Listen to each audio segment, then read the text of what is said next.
ಎಲ್ಲರ ಪ್ರಶ್ನೆಗಳನ್ನು ಆಲಿಸಾಯ್ತು. ಬನ್ನಿ ನಾಯಕರು ಕೊನೆಯದಾಗಿ ಏನು ಹೇಳ್ತಾರೆ ಕೇಳೋಣ. ನಾನು ಆರಂಭ ಮಾಡ್ತಾ ಇದ್ದೀನಿ ಲಿಂಬಾವಳಿ ಅವರಿಂದ. ಲಿಂಬಾವಳಿ ಅವರೇ, ಎಲ್ಲದನ್ನು ಕೂಡ ತಾವು ಗಮನಿಸಿದ್ರೆ ಏನು ಹೇಳ್ತೀರಿ ಸರ್? ಅನೇಕ ಪ್ರಶ್ನೆಗಳು ಇಲ್ಲಿ ನಮ್ಮ ಸಭಿಕರು ಎತ್ತಿದ್ದಾರೆ. ಅದರಲ್ಲಿ ಕೆಲವಾರು ಪ್ರಶ್ನೆಗಳು.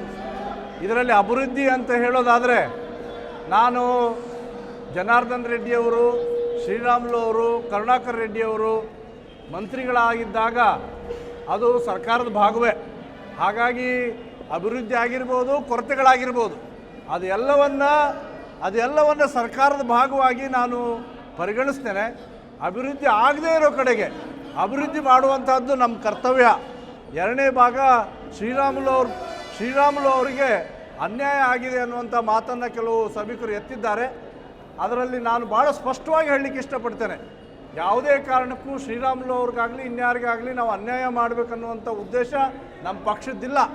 ಮಾನ್ಯ ದಿವಾಕರ್ ಬಾಬು ಅವರು ಪ್ರಶ್ನೆಯನ್ನು ಎತ್ತಿದ್ರು. ಸ್ವಾಭಿಮಾನ ಅಂದರೆ ಯಾರ ಸ್ವಾಭಿಮಾನ? ವೈಯಕ್ತಿಕ ವ್ಯಕ್ತಿಯ ಸ್ವಾಭಿಮಾನವ, ಅಥವಾ ಜಿಲ್ಲೆಯ ಸ್ವಾಭಿಮಾನವ, ಅಥವಾ ರಾಜ್ಯದ ಸ್ವಾಭಿಮಾನವ ಅನ್ನೋದನ್ನು ಯೋಚನೆ ಮಾಡಲಿ. ರಾಜ್ಯದ ಸ್ವಾಭಿಮಾನ, ಜಿಲ್ಲೆಯ ಸ್ವಾಭಿಮಾನ ಭಾಳ ಮುಖ್ಯ. ಅದರಲ್ಲಿ ಏನಾದ್ರು ಕೊರತೆಗಳಾಗಿದ್ದರೆ ಅದು BJP ಪರವಾಗಿ ನಾನು ಕ್ಷಮೆ ಕೇಳ್ತೇನೆ. ಅಕಸ್ಮಾತ್ ವ್ಯಕ್ತಿಗಳ ಪರವಾಗಿ ಆ ರೀತಿಯ ಸ್ವಾಭಿಮಾನದ ಪ್ರಶ್ನೆ ಅವರು ಎತ್ತಿದ್ರೆ ದಯವಿಟ್ಟು ತಪ್ಪು ಮಾಡಿದರೆ ಅವರು ಕೂಡ ಕ್ಷಮೆಯನ್ನು ಯಾಚಿಸಲಿ. ಬರುವಂಥ 30ನೇ ತಾರೀಕು ಯಾರೋ ಹೇಳಿದರು ಇದಕ್ಕೆಲ್ಲ ನಾವು ಹೆದರುವಂಥವ್ರಲ್ಲ. ನೋಡಿ, ಚುನಾವಣೆಗೆ ಅವರು ತಯಾರಾಗಿರ್ತಕ್ಕಂಥವ್ರು, ಚುನಾವಣೆಗೆ ರಾಜೀನಾಮೆ ಕೊಟ್ಟು ಮುಂದೆ ಬಂದಿರತಕ್ಕಂಥವ್ರು ಅವರು. ಹಾಗಾಗಿ ಶಾಂತಿಯುತವಾದಂಥ ಚುನಾವಣೆ ಆಗಬೇಕು. ಯಾವುದೋ ದಬ್ಬಾಳಿಕೆನಲ್ಲಿ, ಹೆದರಿಕೆ ವಾತಾವರಣದಲ್ಲಿ ಚುನಾವಣೆ ಆಗೋದು ಬೇಡ. ಇದು ರಾಜ್ಯಕ್ಕೆ, ದೇಶಕ್ಕೆ ಒಳ್ಳೆ ಮೆಸೇಜ್ ಕಳಿಸೋದಿಲ್ಲ. ಆ ಹಿನ್ನೆಲೆಯೊಳಗೆ ನಾನು ಹೇಳ್ತೀನಿ, ಯಾವುದೇ ಕಾರಣಕ್ಕೂ ಚುನಾವಣೆಯಲ್ಲಿ ದಬ್ಬಾಳಿಕೆ ಆಗಲಿ ಅಥವಾ ಅಶಾಂತಿ ನಿರ್ಮಾಣ ಮಾಡೋದಾಗಲಿ ನಿಮಗೆ ಶೋಭೆ ತರೋದಲ್ಲ. ಆ ಕೆಲಸ ಮಾಡಬೇಡಿ. ಸರ್, ಕೊನೆಯದಾಗಿ ಸರ್, ಚುನಾವಣೆ ರಿಸಲ್ಟ್ ಬಂದಾದಮೇಲೆ ಯಾವ ರಾಜಕೀಯ ಧ್ರುವೀಕರಣಕ್ಕೆ ಇದು ಕಾರಣ ಆಗ್ಬೋದು ಸರ್? ಭಾರತೀಯ ಜನತಾ ಪಾರ್ಟಿ ಇನ್ನೂ ಬಲಿಷ್ಠ ಆಗುತ್ತೆ ರಾಜ್ಯದಲ್ಲಿ. ಭಾರತೀಯ ಜನತಾ ಪಾರ್ಟಿ ಬರುವಂಥ 1.5 ವರ್ಷದಲ್ಲಿ ಒಳ್ಳೆಯ ಆಡಳಿತವನ್ನು ಕೊಡುತ್ತೆ. ಅಷ್ಟೇ ಅಲ್ಲ, ಮುಂಬರುವಂಥ ಚುನಾವಣೆಯಲ್ಲಿ ಕೂಡ ನಾವು ಚುನಾವಣೆಗೂ ಕೂಡ ಸನ್ನದ್ಧರಾಗ್ತೇವೆ. ರಾಜ್ಯಕ್ಕೆ ಒಳ್ಳೆಯ ಆಡಳಿತ ಕೊಡೋದ್ರ ಬಗ್ಗೆ ನಮ್ಮ ಗಮನವನ್ನು ಹರಿಸ್ತೇವೆ. Yes sir. ಸರ್, ತಾವೇನು ಹೇಳ್ತೀರಿ ಸರ್? ನನಗೊಂದೇ ಒಂದು, ಗದಗ್ನಾಗೆ ಶ್ರೀರಾಮುಲು ಅವರು ಅಭಿವೃದ್ಧಿ ಮಾಡಿದ್ದಾರೆ.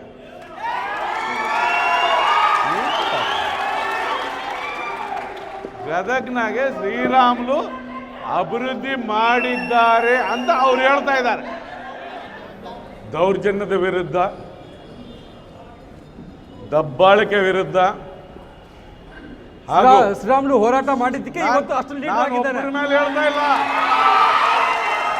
ಅವರೇ ಹೇಳ್ತಾ ಇದ್ದಾರೆ. ಹೇಳ್ತಾ ಇಲ್ಲ. ದಬ್ಬಾಳಿಕೆ, ದೌರ್ಜನ್ಯ ಎರಡು ವಿರುದ್ಧ ಶ್ರೀರಾಮುಲು ಹೋರಾಟ ಮಾಡಿದ್ದಕ್ಕೆ ಇಷ್ಟೊಂದು ದೊಡ್ಡ ಲೀಡರ್ ಆಗಿದ್ದಾನೆ. ಮುಗಿಸ್ಬಿಡಿ. ಸರ್ ಹೇಳಿ. ಈಗ ಒಂದು ನಾಣ್ಯಗೆ 2 ಮುಖ. ಯಾರು ಏನು ಕೆಲಸ ಮಾಡಿದ್ದಾರೆ? ಓಕೆ. ದೌರ್ಜನ್ಯ ಹಾಗೂ ಶಾಂತಿ ಉಳಿಸಬೇಕಂತ ಹೇಳಿ ನಮ್ಮ ಚುನಾವಣೆಯಲ್ಲಿ ಈ ಸಾರಿ ಜನ ಶಾಂತಿ ಉಳಿಸೋದಕ್ಕೆ ಮತವನ್ನು ಹಾಕ್ತಾರೆ ಅಂತ ಹೇಳಿ ಸ್ಪಷ್ಟವಾಗಿ ಹೇಳ್ತಾ ಇದ್ದಾರೆ. ಯಾರಿಗೆ ನಿಮ್ಮ ಅಭ್ಯರ್ಥಿ ಗೆಲ್ತಾರ? ಅವರೇ ಹೇಳ್ತಾ ಇದ್ದಾರಪ್ಪ, ಯಾರಿಗೆ ಓಟ್ ಹಾಕ್ತಾರೆ, ಶಾಂತಿ ಉಳಿಸ್ತಾರೆ ಜನ ಅಂತೇಳಿ. ಮಾಡ್ತೀರಿ?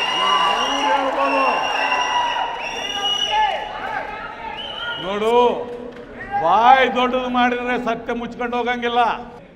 ಕಾಂಗ್ರೆಸ್ ಪಕ್ಷನೇ ಗೆಲ್ಲಿತದಂತ ಸ್ಪಷ್ಟವಾಗಿ ಹೇಳ್ತಾ ಇದ್ದಾರೆ. Okay fine. ಸರ್ ಕೊನೆಯ ತಾವೇನು ಹೇಳ್ತೀರಿ ಸರ್? ರೈತ ಪರ ಕಾಳಜಿ ಇಲ್ಲದೆ ಹೋದರೆ ಹೋರಾಟಗಳು ಸತತವಾಗಿ ನಡೀತಾ ಇರ್ತವೆ. ರೈತ ಹಿತವರನ್ನು ಕಾಪಾಡಲು ಹೋರಾಟಗಳು ಜೀವಂತವಾಗಿರ್ತವೆ. ಓಕೆ ಸರ್ ಕೊನೆಯದಾಗಿ ಹೇಳ್ತೀರಿ ಸರ್? ಇವತ್ತು ಶ್ರೀರಾಮುಲು ಅವರಾಗಲಿ, ಶ್ರೀರಾಮುಲು ಹೋರಾಟದಿಂದ ಏನು ಮುನ್ಸಿಪಾಲ್ಟಿಯಲ್ಲಿ 2001ರಿಂದ 2006ರವರೆಗೆ ಅಭಿವೃದ್ಧಿ ಮಾಡಿದ್ದೀವೋ, 2007ರಲ್ಲಿ ಮುನ್ಸಿಪಾಲ್ಟಿ ಚುನಾವಣೆ ನಡೆದರೆ ಕಾಂಗ್ರೆಸ್ ಅವರಿಗೆ 0 ಮಾಡಿಬಿಟ್ರು. 1 ಸೀಟ್ ಕೂಡ ಕೊಡಲಿಲ್ಲ ಜನರು. 1 ಸೀಟನ್ನು ಕೂಡ ಗೆಲ್ಲಿಸಲಿಕ್ಕಾಗಲಿಲ್ಲ. ಅಂದರೆ ಕಾರ್ಪೊರೇಷನ್ನಲ್ಲಿ ಕಾಂಗ್ರೆಸ್ ಪಾರ್ಟಿ ನಿರ್ನಾಮ ಆಗಿದೆ. ಆಮೇಲೆ ಇನ್ನೊಂದು ನಾನು ಹೇಳ್ತಾ ಇದ್ದೀನಿ, ಮುಂದಿನ ದಿನಗಳಲ್ಲಿ ಕೂಡ ನಾವು ಏನು ಶ್ರೀರಾಮುಲು ಅವರ ನೇತೃತ್ವದಲ್ಲಿ ಯಾರೋ ಒಬ್ಬರು ಕೇಳಿದ್ರು, ಯಾರು ಬೆಂಗಳೂರಿಂದ ಬಂದಂಥ BJP ಕಾರ್ಯಕರ್ತರು ಕೇಳ್ತಾ ಇದ್ದಾರೆ, ಸೋಮಶೇಖರ್ ರೆಡ್ಡಿ ರಾಜೀನಾಮೆ ಕೊಡಬೇಕು ಅಂತೇಳಿ. ಆದರೆ ನಾನು ಒಂದು ಮಾತ್ರ ಹೇಳ್ತಾ ಇದ್ದೀನಿ, ಜನರು ಓಟಿಂದ ನಾನು ಗೆದ್ದಿರೋದು. ಜನರು ಹೇಳಿ ನೀವು BJP ಪಕ್ಷಕ್ಕೆ ರಾಜೀನಾಮೆ ಕೊಟ್ಟು ಮತ್ತೆ ಬರ್ರಿ ಅಂತೇಳಿ, ಮತ್ತೆ ಆ ಜನತಾ ನ್ಯಾಯಾಲಯಕ್ಕೆ ನಾನು ಹೋಗ್ತೀನಿ, ಜನತಾ ನ್ಯಾಯಾಲಯಕ್ಕೆ ಹೋಗ್ತೀನಿ. ಆಮೇಲೆ ಈ ಸರ್ಕಾರಕ್ಕೆ ನನ್ನ ಒಂದು ಒಳ್ಳೆ ಇದ್ದಿದ್ರೆ, ನಮ್ಮ ಏನು ಜನಾರ್ದನ್ ರೆಡ್ಡಿ ಅವರು ಶ್ರೀರಾಮುಲು ಅವರು ಕಲಿತು ಈ ಸರ್ಕಾರ ರಚನೆ ಮಾಡಿದ್ದಾರೆ, ಬೇಡ ಈ ಸರ್ಕಾರ ಅಂತೇಳಿ ಎಲ್ಲರೂ ಒಂದು ರಾಜೀನಾಮೆ ಕೊಟ್ಟು ಡಿಸಾಲ್ವ್ ಮಾಡಿ ಬೇಕಾದ್ರೆ ಇನ್ನೊಂದು ಚುನಾವಣೆಗೆ ಹೋಗೋಣ. ಅವತ್ತು ಯಾರು ಬರ್ತಾರೋ ಆ ದೇವರು ಮತ್ತೆ ನೋಡೋಣ ಬೇಕಾದ್ರೆ. ಓಕೆ ನಾನು ಒಂದು ಮಾತ್ರ ರಂಗನಾಥ್ ಹೇಳ್ತಾ ಇದ್ದೀನಿ, ಒಂದೇ ಒಂದು ಜಿ ಸುವರ್ಣ ನ್ಯೂಸ್ ಅವರು ಭಾಳ ಒಳ್ಳೆಯ ಒಂದು ಕಾರ್ಯಕ್ರಮ ಮಾಡಿದ್ದಾರೆ. ಅವರಿಗೆ ನಿಜವಾಗ್ಲೂ ಬಳ್ಳಾರಿ ಜಿಲ್ಲೆ ಜನರ ಪರವಾಗಿ, ಇಡೀ ಕರ್ನಾಟಕ ರಾಜ್ಯದ ಜನರ ಪರವಾಗಿ ಹೃತ್ಪೂರ್ವಕ ಒಂದು ಕೃತಜ್ಞತೆಗಳನ್ನ ನಾನು ಹೇಳ್ತಾ ಇದ್ದೀನಿ. ಯಾಕೆಂತಂದರೆ ಈ ಒಂದು ಕಾರ್ಯಕ್ರಮ ಪ್ರತಿಯೊಬ್ಬರು ಕೂಡ ನೋಡ್ತಾ ಇದ್ದಾರೆ.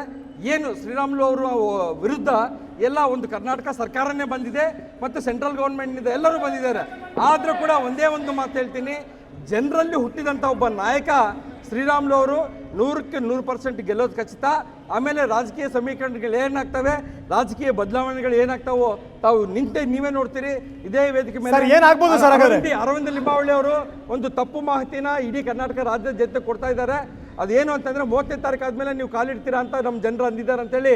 ಅಂದಿಲ್ಲ ನಮ್ಮ ಜನರು ಏನು ಅಂದಿದ್ದಾರೆ ಅಂದರೆ 30ನೇ ತಾರೀಕು ಚುನಾವಣೆವರೆಗೆ ತಾವು ಇಲ್ಲಿ ಇರ್ತೀರಿ, ಆಮೇಲೆ ನಮಗೆ ಕಾಣಿಸಲ್ಲ ಸ್ವಾಮಿ, ನೀವು ಮತ್ತೆ ನಮ್ಮನ್ನು ಯಾರು ಅಂತ ಕೇಳಲ್ಲ. ನೀವು ಒಂದು ವೇಳೆ ತಮಗೇನು ಅಷ್ಟು ಆಸೆ ಇದ್ದರೆ ಬಳ್ಳಾರಿಯಲ್ಲಿ ಮತ್ತೆ ಇನ್ನೊಂದು 1 ವರ್ಷದಲ್ಲಿ ಚುನಾವಣೆ ಬರುತ್ತೆ, ಅದರಲ್ಲಿ ನಿಂತ್ಕೊಳ್ಳೋ ಒಂದು ಆಸೆ ಇದ್ದರೆ ಇಲ್ಲೇ ಒಂದು ಮನೆ ಕೊಡ್ತೀವಿ. ಆ ಮನೆಯಲ್ಲೇ ಇದ್ದು ತಾವು ಡೈಲಿ ನಮ್ಮ ಜನರಿಗೆ ಸೇವೆ ಮಾಡಿರಿ, ಅಭಿವೃದ್ಧಿ ಕೆಲಸಗಳೆಲ್ಲ ತಾವೇ ಉಸ್ತುವಾರಿ ತಗೊಂಡು ಮಾಡಿರಿ. ಆದರೆ ಒಂದು ಮಾತ್ರ ಹೇಳ್ತೀನಿ, ಮನೆಯ ಜೊತೆಗೆ ಒಂದು ಗಣಿನೂ ನನಗೆ ಕೊಡಬೇಕು, ಅವಾಗ ನಾನು ಚುನಾವಣೆ ಎದುರಿಸ್ಲಿಕ್ಕೆ ಸಾಧ್ಯ ಇಲ್ಲ. ಗಣಿಯಿಂದಾನೇ ಯಾರು ದಣಿಗಳಾಗಲ್ಲ, ನೀವು ಇದು ಮಾತ್ರ ತಿಳ್ಕೋಬೇಕು. ಅದೇ ಗಣಿ ರೊಕ್ಕನೇ ಬೇಕಾಗಿತ್ತು ನಿಮಗೆ ಸರ್ಕಾರ ರಚನೆ ಮಾಡಲಿಕ್ಕೆ. ಇವತ್ತು ಗಣಿ ಬೇಡ, ಅದೇ ಗಣಿ ಬೇಕಾಗಿದೆ. ಮತ್ತೆ ಚುನಾವಣೆ ಗೆಲ್ಲಲಿಕ್ಕೆ ಕೂಡ ಗಣಿ ಬೇಕು ಅಂತ ಹೇಳ್ತಿದ್ದಾರೆ. ಇವ್ರಿಗೇನು ಅಂತಂದ್ರೆ ಇದರಿಂದ ಅರ್ಥ ಏನಾಗುತ್ತೆ ಅಂತಂದ್ರೆ, ಜನಾರ್ದನ್ ರೆಡ್ಡಿ ಅವರು ಶ್ರೀರಾಮುಲು ಅವರು ಆ ಗಣಿ ರೊಕ್ಕದಿಂದನೋ ರೊಕ್ಕದಿಂದನೋ ಗೊತ್ತಿಲ್ಲ ಸರ್ಕಾರ ರಚನೆ ಮಾಡಿದ್ದಾರೆ. ನಾವೇನು ಎಮ್ಮೆ ಕಟ್ಟಬೇಕು, ಹಾಲು ಹಿಂಡಬೇಕು, ಅದು ತುಪ್ಪ ಮಾತ್ರ ನಮಗೆ ಬೇಕು, ಆ ಕಷ್ಟ ಎಲ್ಲ ನೀವೇ ಮಾಡ್ರಿ ಅಂತ ಹೇಳ್ತಾ ಇದ್ದಾರೆ. ಅದು ಜನರು ಒಪ್ಪಲ್ಲ ಸ್ವಾಮಿ, ಅದು ಜನರು ಒಪ್ಪೋದಿಲ್ಲ. ಯಾವತ್ತಾದ್ರೂ ಇಬ್ರು ಕಲ್ತು ಗಣಿನ ಲೂಟ್ ಮಾಡಿದ, ಯಾವತ್ತಿಗಾದ್ರೂ ಕೂಡ ಕಾಂಗ್ರೆಸ್ ಅವರು ಬೇಕಾದಷ್ಟು ಮಂದಿ ಇದ್ದಾರೆ ಗಣಿ ಲೂಟಿ ಮಾಡಿದ್ದಾರೆ. ಆದ್ರೂ ಕೂಡ ಯಾರ ಮೇಲೆ ಆಕ್ಷನ್ ಕೆಲಸ ಮಾಡಿದವರು ಮುಂಚೆ ಒಳಗಾಗ್ರಿ. ಸಿಬಿಐ ಎಂಕ್ವೈರಿ ಆಗ್ಲಿ, ಎಲ್ಲ ದಂಡಿಗಳ ಮೇಲೆ ಆಗ್ಲಿ, ಅದಾದ್ಮೇಲೆ ಗೊತ್ತಾಗುತ್ತೆ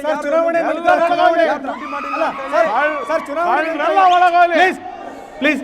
ಚುನಾವಣೆ ನಂತರ ಏನಾಗುತ್ತೆ, ನಾಳೆ ಏನಾದ್ರೂ ರಾಮುಲು ಗೆದ್ರೆ ಸರ್ಕಾರ ಉರುಳಿಸುವಂತ ಕೆಲಸ ಏನಾದ್ರು ಮಾಡ್ತೀರಾ ತಾವುಗಳು? ನಾನು ಒಂದು ಮಾತ್ರ ಸ್ಪಷ್ಟ ಮಾಡ್ತಾ ಇದ್ದೀನಿ, ಶ್ರೀರಾಮುಲು ಅವರು ಗೆಲ್ಲೋದು ಖಚಿತ, ಒಂದು ಒಳ್ಳೆ ಪ್ರಚಂಡ ಬಹುಮತದಿಂದ ಗೆಲ್ಲೋದು ಖಚಿತ. ಅದಾದಮೇಲೆ ಕೂಡ ನಾವೇನು ಸರ್ಕಾರ ಬೆಳೆಸಲಿಕ್ಕೆ ಹೋಗಲ್ಲ, ನಾವು ಜನರು ನ್ಯಾಯಾಲಯದಲ್ಲಿ ಹೋಗ್ತೀವಿ. ಆ ಜನರು ತೀರ್ಮಾನದಲ್ಲಿ ಮತ್ತೆ ಒಂದು ವರ್ಷ ಆದಮೇಲೆ ಹೆಂಗಾದ್ರೂ ಎಲೆಕ್ಷನ್ ಬಂದೇ ಬರ್ತವೆ, ಅವಾಗ ಚುನಾವಣೆ ಎದುರಿಸ್ತೀವಿ. ಅಷ್ಟರೊಳಗಡೆ ಏನು ದುರ್ಬಲಗೊಳಿಸಕ್ಕೆ ಹೋಗಲ್ಲ. ಯಾವತ್ತೂ ಅಂತ ಮನೋಭಾವ ಇಲ್ದವರು. ಓಕೆ, ಸೋಮಶೇಖರ್ ರೆಡ್ಡಿ ಅವರೇ, ಮಲ್ಲಿಕಾರ್ಜುನ್ ರೆಡ್ಡಿ ಅವರೇ, ಇಲ್ಲಿ ತನಕ ಬಂದು ತಾಕಟ್ಟು ಮಾತಾಡಿದ್ರೆ ತಮ್ಮಿಬ್ಬರಿಗೂ ಕೂಡ ಧನ್ಯವಾದಗಳು sir, thank you very much.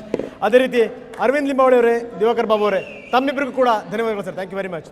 So ಬಹಳಷ್ಟು ನಾಯಕರು ಹೇಳ್ತಾ ಇದ್ದಾರೆ, ಬಹಳಷ್ಟು ವಿಶ್ವಾಸಗಳನ್ನು ವ್ಯಕ್ತಪಡಿಸ್ತಾ ಇದ್ದಾರೆ. ಆದರೆ ಗೆಲುವು ಯಾರಿಗೆ ಅನ್ನುವಂಥದ್ದು ಇನ್ನು 30ರ ನಂತರ ಮಾತ್ರ ಗೊತ್ತಾಗುತ್ತೆ ಅಂತ ಹೇಳ್ತಾ ಮೆಗಾ ಫೈಟನ್ನು ಮುಗಿಸ್ತಾ ಇದ್ದೀನಿ. ನಮಸ್ಕಾರ, ಥ್ಯಾಂಕ್ ಯು ವೆರಿ ಮಚ್.